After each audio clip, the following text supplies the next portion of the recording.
hits the entertainment bullseye every week with her Hard Riding.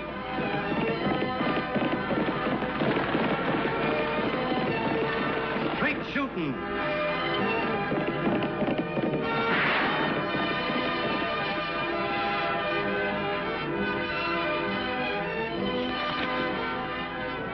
And Suspense.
Sort of slipped. Yeah, sort of. Next time, make sure you tie it hard and fast before you uncoil your rope. Here, take him back. I've got to go to the office. Annie, Lofty, look what the man gave me for catching his calf. A whole silver dollar. Say, you keep on earning money like that, you'll be the richest boy in the county. Well, it all depends on what he does with his earnings, Lofty. Oh, I think I can afford a pound of licorice, a big bag of jelly beans, assorted, of course, so you and Lofty can have your choice, and one of those big chocolate bars that cost 20 cents. Hag, that's the first sense I've heard since you started talking. I wish it were common sense. I'm really surprised at you. What did I say wrong this time? Well, I think I remember something about you wanting to go to college someday. Gosh, Annie, $1 won't put me through college, will it? Well, it will if you save it. And then another one, and, well, before you know it, you've got $100, and then $500. Gosh. Now, what's it going to be, Tag? College or candy? Candy. Tag. Okay, college. But I don't know much about banks, so if you and Lofty will go with me, I can give this dollar to Mr. Lorimer to put in his bank.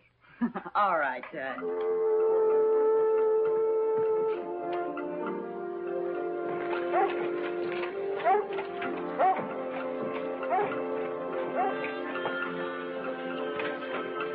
Believe me, Mr. Lorimer, this is one part of being a bank examiner that I don't like.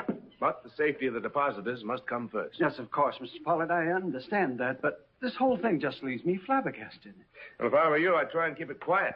News like this gets out, you could have a run on the bank. Now, everything will be all right if you'll just give me a little time. Time?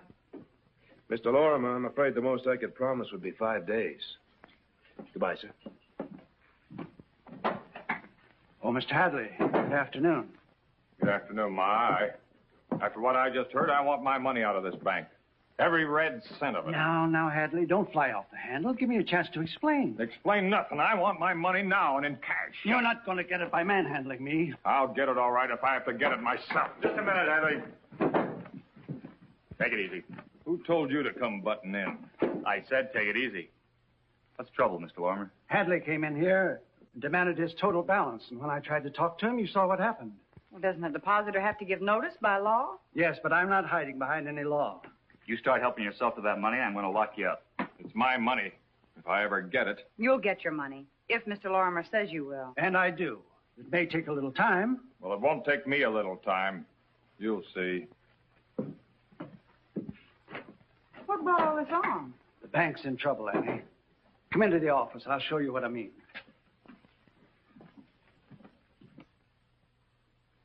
And this is not a genuine government bond. Counterfeit. Absolutely worthless. And you have no idea how they got in your vault and placed the real bonds? Not the slightest. Like every bank in the country, we got our bonds from the district distributor. And in our case, the Mesa City Bank, where Mr. Brown is president. I see. And nobody but you opens the bond drawer in the vault? No, I keep the keys with me all the time. Just the same, I still want to put my dollar in your bank. Tag, right now, that's the nicest thing anyone could say to me. I'm going to try to make up the loss. But to do so, I'll have to sell my own holdings. And if I'm forced to sacrifice them in the sale to meet a deadline, I won't get 50 cents on the dollar. Not enough to save our depositors from a heavy loss. I've known a lot of men, decent ones, too, that wouldn't go that far. If they'd just give me a little more time. But if they start a run on the bank now, we'll all be wiped out.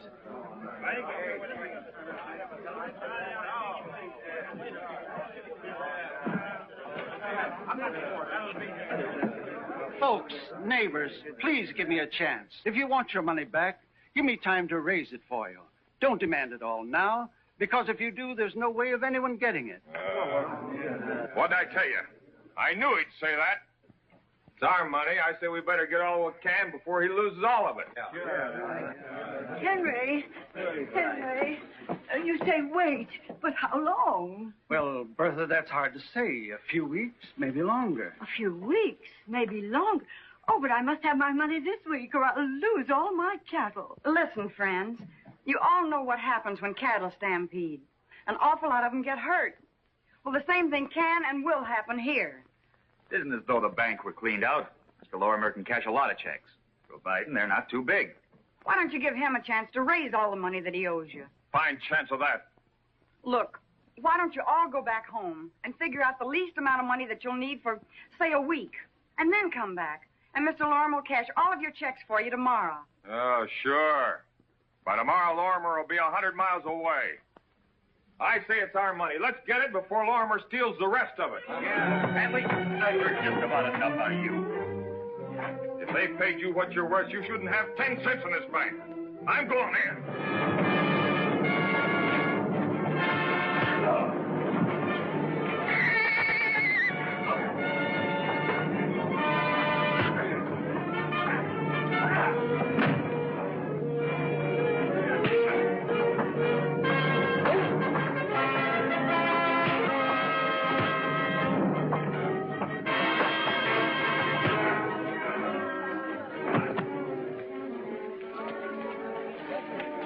All right, now either you go home, or we got a cell in there where you can cool off.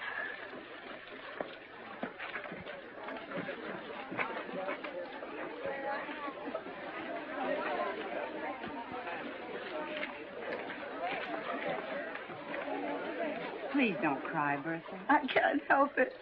I've worked so hard since I lost my husband and my son. I know that. You've been very brave, and I know things are going to work out for you. How can they? That cattle loan I've got with High Simmons comes due to him tomorrow. You know High. He ain't going to wait a week. He'll have my whole herd over at the slaughterhouse. Bertha, you're not going to lose your cattle to High Simmons. Tomorrow, when you find out how much money Mr. Lorimer can give you, figure out the rest and then come tell me. You, Annie? Mm-hmm. Tag and I have a little saved up that we won't be needing for a while. At least not until he goes away to college. That's right, Mrs. Davis. You come tell us, and you're welcome to it. Oh, Annie.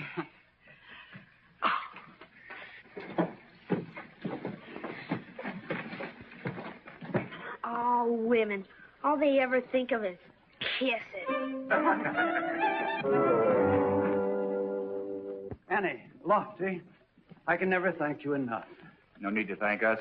Our job hasn't started yet. We have to figure out how you got those counterfeit bonds. We certainly do. And I don't think anyone would go around counterfeiting bonds just to pawn them off on one country bank. No, I guess you're right. Tomorrow I'll ride over and check the other banks in Diablo County.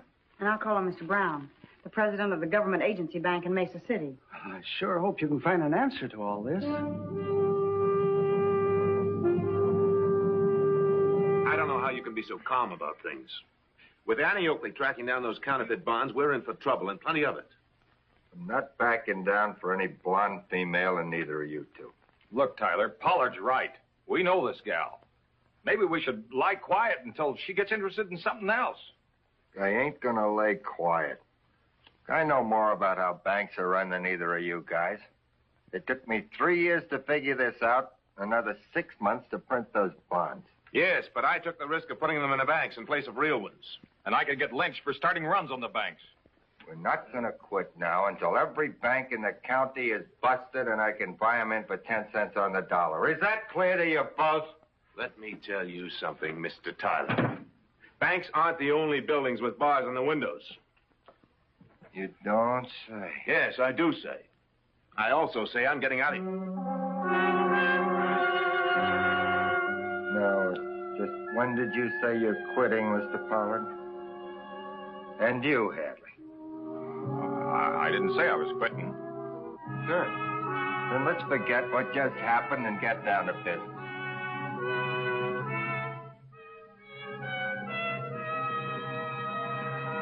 Miss Oakley, I can't tell you how awful I feel hearing about Lorimer's bank. Somehow I feel it must be my fault. Your fault? I don't see how. Up to 4 months ago, this never happened. Then in the past few weeks, these counterfeit bonds show up. Why do you say it's your fault? I've only been head of the bank 4 months. Who was head of the bank before you, Mr. Brown? Oh, Sherman Hotchkiss. Went up to Denver one weekend. Poor fella. Telegram came back he'd been killed. You mean murdered? Oh, no. It was an accident. Then when I took over the bank, we checked the books, found some irregularities, a few $1,000s unaccounted for, but no counterfeit bonds. They showed up only recently. Well, then you don't think there's any connection between Mr. Hotchkiss's irregularities and the bonds? Oh, none at all. I wish there were. I might not feel so conscience-stricken. Well, I appreciate what you have told me, Mr. Brown, and if you do find out any information, please let us know at once. I certainly will. Thank you very much. Goodbye. Goodbye. Tag said you wanted to see me, Annie. Oh, yes, I do, Mr. Lorimer. Sit down. I stopped at the San Juan Bank on my way back today, and something very peculiar was happening. Well, I'm glad you're both here. You know, right now I can't prove it, but I'm pretty sure that Hadley in some way is mixed up with these counterfeit bonds. I don't see how he could be. He hasn't been in the bank 3 times in 3 months. Maybe not, Mr. Lorimer, but that's exactly what I was fixing to tell you. Well, to make a long story short, I checked the banks over Clarkstown, Cherokee, and Bison Falls today. Have they found some of the bonds, too? Only the Clarkstown Bank. And after their examiner left, a man answering Hadley's description came in there, too, and demanded all his money. Well, did you get a name and address on the man, Lofty? Yeah. The name he gave was Harmon. And the address, here's the strange thing. Post Office Box 119, Diablo. Box 119? Well, that's the same address that a man calling himself Hawley used when he opened a large account at the San Juan Bank. Then it is Hadley. 119 is the address he gave me, too. Unless it's some sort of coincidence. It's no coincidence, Mr. Lorimer, believe me. Someone is trying to bankrupt the banks around these parts, and Hadley is mixed up in it. Can't you arrest him? No, not yet. At least we have an idea where to start looking. Well, we'll keep watching the post office when he gets back in town. Then we'll follow him and see where he lives and see who's mixed up in this with him. Well, thank you. Oh, Lofty. This is only a woman's intuition, but I think the accidental death of Hotchkiss should be investigated in Denver. Annie, this is only a man's hunch, but I think you're trying to send me there. Oh, but you'll love it in Denver, Lofty. Not when I'm worried about you here. Well, then you hurry on back, and I promise to stay out of trouble. You know, for you, that won't be easy. Oh.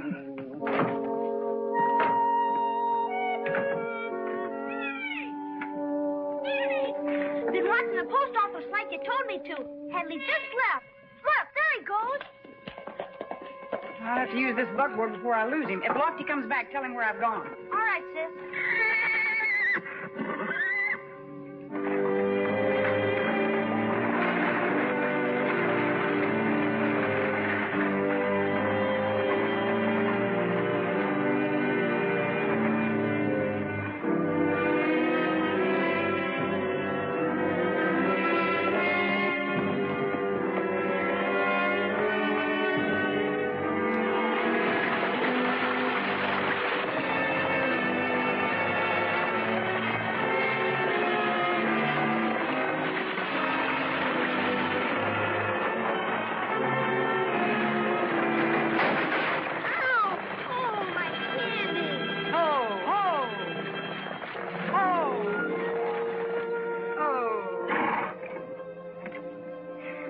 Oakley.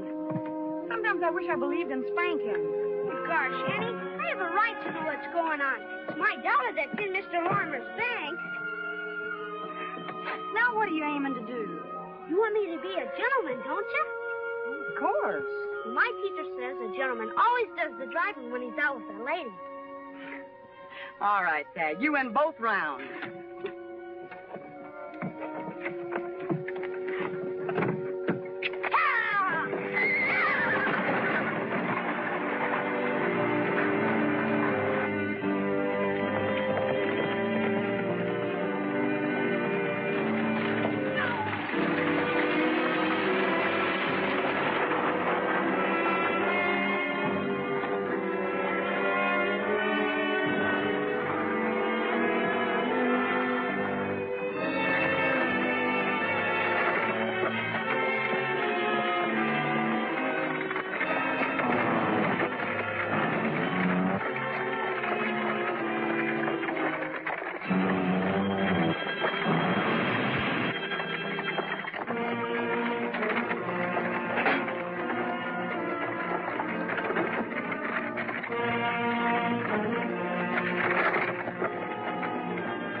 Looks like he rode down a prairie dog hole, like Alice in Wonderland.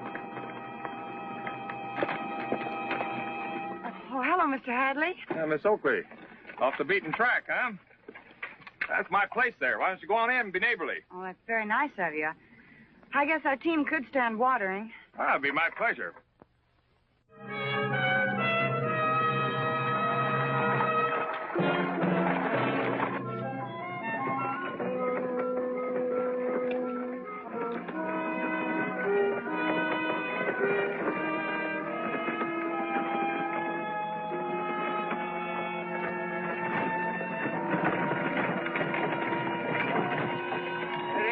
Mr. Hadley, I see you brought home some visitors. Oh, yes, Mr. Tyler. This is Miss Oakley and her brother. Happy to know you, miss. Son, I'm Mr. Hadley's hired hand. Hey, why don't you go inside and set a spell while I water your team? Oh, that's very kind of you, Mr. Tyler. Well, look at all that hay. Yeah. You know, like the folks say, make hay when the sun shines? Well, we had a mighty hot, sunny summer. Thank you. Well, Mr. Hadley, there's some cold, fresh milk in the house. Yeah, maybe we can find some chocolate cake for the young man. Yeah. That'd be swell. I'll take care of your team, don't worry.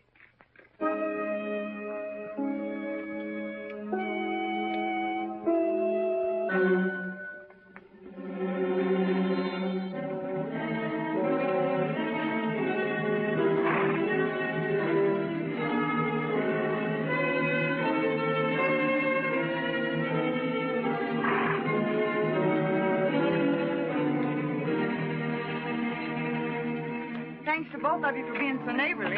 Yeah, the chocolate cake was Oh, swell. I'm glad you liked it. Come back for more anytime. Thanks. Bye. Bye.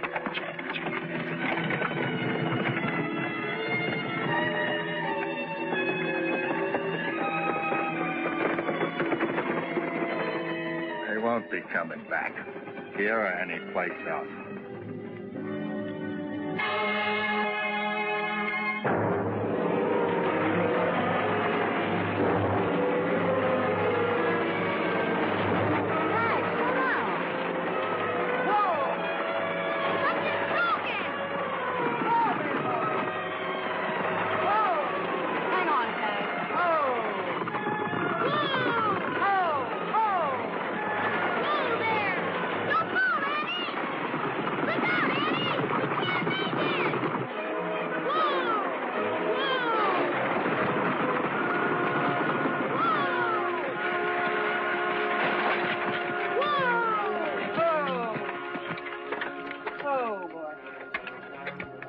That's what I call kind of close.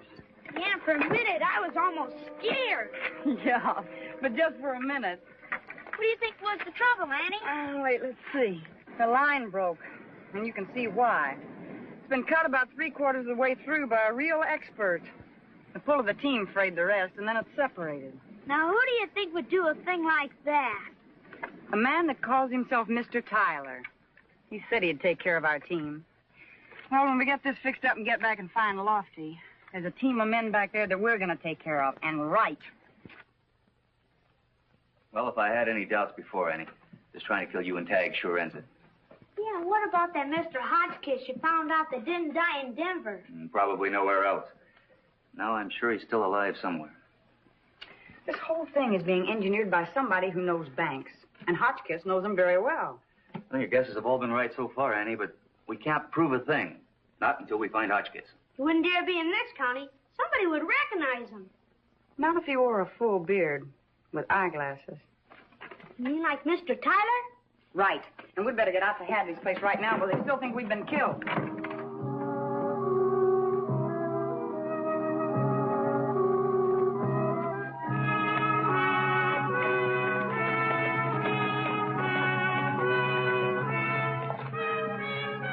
one's around. They must be inside. Yeah, they're in that barn. Lofty, you and Tag check the barn. And if there's no one around, take a look at that hay. It looked kind of mildewed to me. I'll sneak around behind the house and see if I can look inside.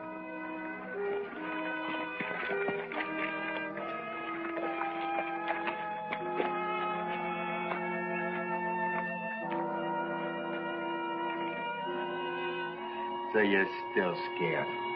Well, it's all set up to wreck all the banks I want. Now I don't need you anymore. Look, when I went in with you on this, all I was supposed to do was switch bonds when I was examining banks.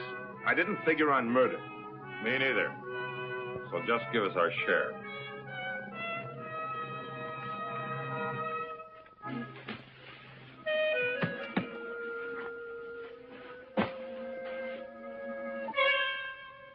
What do you see, Lofty? Might be engraving tools, Tag. Give me that lantern. Well, I'm crossing the border. You won't have to worry about me talking. If you ever do talk, you never will again. My knife works just as well on throats as it does on harnesses.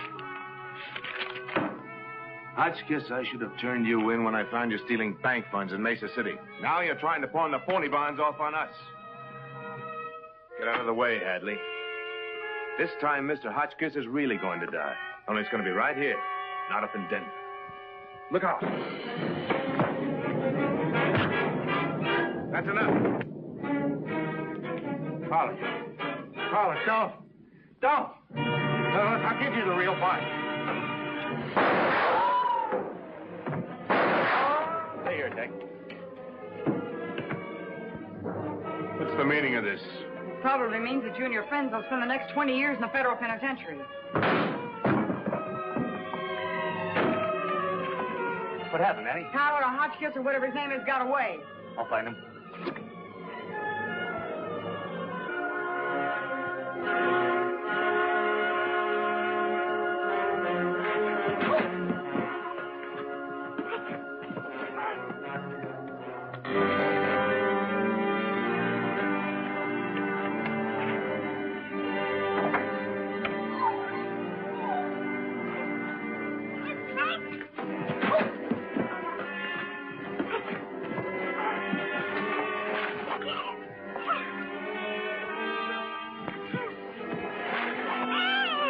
Mister, get down from there and make tracks or I'll burn this place to the ground with the brat in it.